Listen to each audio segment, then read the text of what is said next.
All right, so on the, now flip your notes over on the other side of the paper.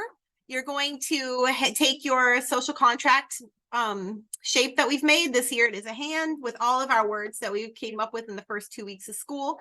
You're going to place it on top and you're going to use a pencil to trace around it. So take your time, do a good job, hold everything in place and trace around it.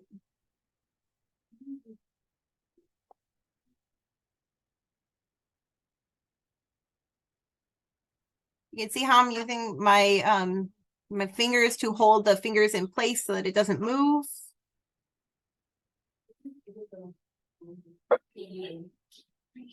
And I would use either the H pencil or a number 2 pencil to do this. I would not use a 6B pencil because it might smear. All right. So once you've traced around it, it looks something like this. And you can place it wherever you want. It does not matter.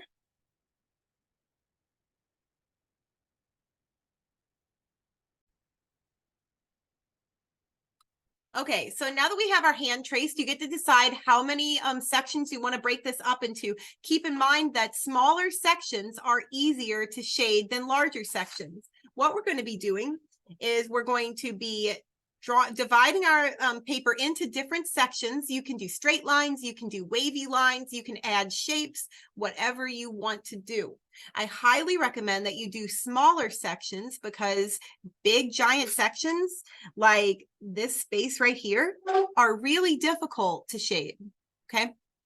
So just keep that in mind. When we're done with it, we'll after the whole page is complete, we'll glue this down in place and then we'll outline it in a black marker. Okay, or you could do a color if you want. I really don't care, but either one is fine. I think black would look nice.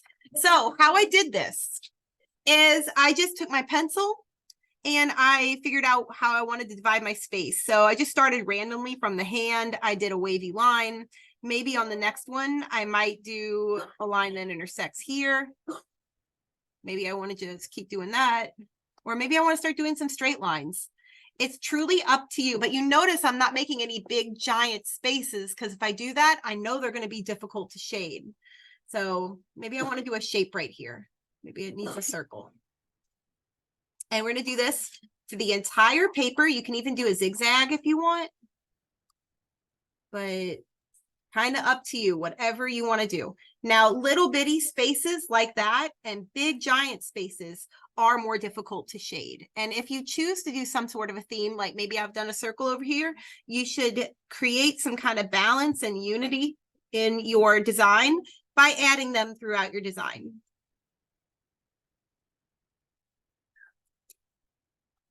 And then in each one of these sections, like I feel like there should be a circle here. Okay, you see how this is like a giant chunk on this side? Look, guys, you see how this is a giant chunk right here on this side? This is going to be uncomfortable to shade. So I'm going to break this up by just adding another line. Okay, in fact, I don't like that. Yeah, we need to kind of separate the spaces a little bit. And I've only got 4 shapes on here. In general, when you do add some kind of shape or something to a piece of artwork, you should do it in odd numbers because it'll look better, be more visually pleasing. So that's kind of what you're going to do. Now, in each one of these different sections, you're going to do a technique. On our notes, we learned about 5 different techniques. How many did we learn about? 5, right?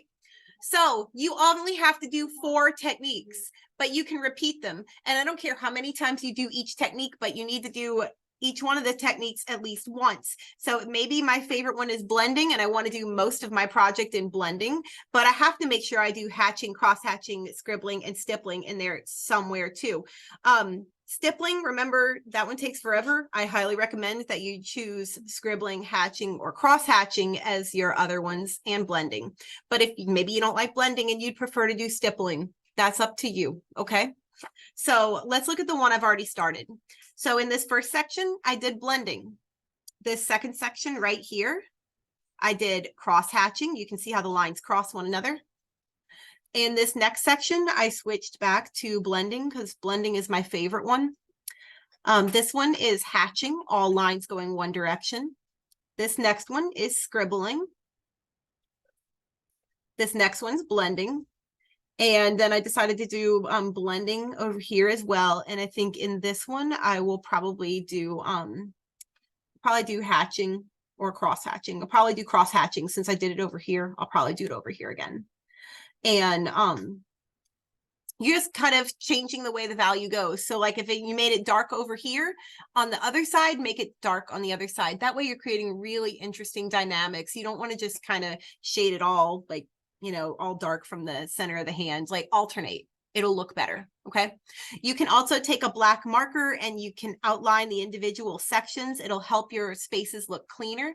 And when you're done, you don't have to worry so much about getting like shading into the hand because we're going to glue over this. So if you make a little mistake, like you see some of the lines are in the hand, that's fine. It's better for it to be in the hand than have a weird like space around it. Okay. But once you finish the entire page and glue the hand down, then you can take your black marker and you can trace around it. Just make sure that you've glued it down really well and that you're completely finished before you glue this down. All right, guys, good luck. I'll be happy to help you.